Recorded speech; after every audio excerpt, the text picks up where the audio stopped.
ये दृश्य जो आप देख रहे हैं ये मुंबई के टाटा कैंसर हॉस्पिटल का है, जिसमें मरीज इलाज कराते कराते इतना थक जाता है कि अपने हाथ से बॉटल उठाया है कीमो की, हड्डियां उसकी कमज़ोर हो चुकी हैं और हालत ऐसी है कि वो 200 मीटर भी नहीं चल सकता है। जो लोग निजीकरण की बात करते हैं, प्राइवेटाइजेशन की बात करते हैं, उनको ये समझना चाहिए कि इस देश में 70 से 80 करोड़ की आबादी ऐसी है जो कैंसर जैसे रोगों का इलाज नहीं करा सकती है। WHO का एक आंकड़ा कहता है कि भारत में इस समय लगभग 30 लाख कैंसर मरीज एक्टिव हैं और हर साल 1.5 मिलियन बढ़ रहे हैं, यानी 15 लाख मरीजों की बढ़ोतरी हो रही है। ऐसे में कैसे इलाज हो गरीबों का जिनके पास पैसा नहीं है। कैंसर के जो ट्रीटमेंट होते हैं उसमें सबसे पहला ट्रीटमेंट होता है, अगर आप कैंसर फर्स्ट स्टेज या सेकंड स्टेज पे है तो सर्जरी से ठीक किया जाता है, उस हिस्से को काट दिया जाता है। और अगर कैंसर थोड़ा फैल गया है तो कीमोथेरेपी, रेडियोथेरेपी, ये सब सारी चीज़ें इस्तेमाल की जाती हैं। और अगर कैंसर बहुत ज़्यादा स्प्रेड कर जाए तो इम्यूनोलॉजी एक इलाज है, उसका इस्तेमाल किया जाता है। आपको बता दूँ ये इलाज बहुत महंगे हैं। 1941 में टाटा कैंसर हॉस्पिटल की स्थापना होती है। 1957 में नेहरू जब प्रधानमंत्री होते हैं उन्होंने इस हॉस्पिटल को भारत सरकार के अंतर्गत ले लिया, हेल्थ मिनिस्ट्री के अंतर्गत। और इस तरह के कई सारे हॉस्पिटल्स को इस्टेब्लिश किया गया भारत सरकार द्वारा जो गरीबों का इलाज कर पाएँ। 2014 में नरेंद्र मोदी की सरकार आती है।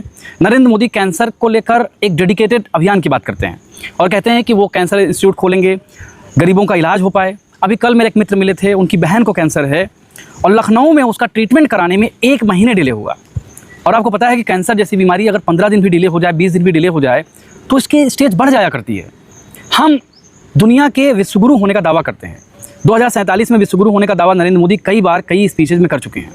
लेकिन कैंसर जैसी जानलेवा बीमारी के लिए अगर मैं उत्तर प्रदेश की बात करूं तो कोई एक बता दीजिए कौन सा डेडिकेटेड हॉस्पिटल है जहां गरीब को तुरंत इलाज मिल पाए।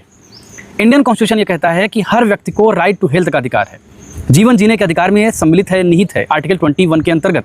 लेकिन क्या कोई बताएगा कि कैंसर जैसा रोग या बीमारी जब हो जाती है तो मरीज वहाँ पहुँचे कैसे? इसके खर्चे इतने महंगे हैं, पेट स्कैन कौन कराए, CT स्कैन कौन कराए, बायोप्सी से लेकर महंगी महंगी दवाइयाँ कैसे खर्च करें। अब आप सोचिए कि एक गरीब के लिए सबसे ज़रूरी क्या है। एक गरीब के लिए मंदिर मस्जिद की राजनीति ज़रूरी है कि एक गरीब के लिए हॉस्पिटल और शिक्षा ज़रूरी है।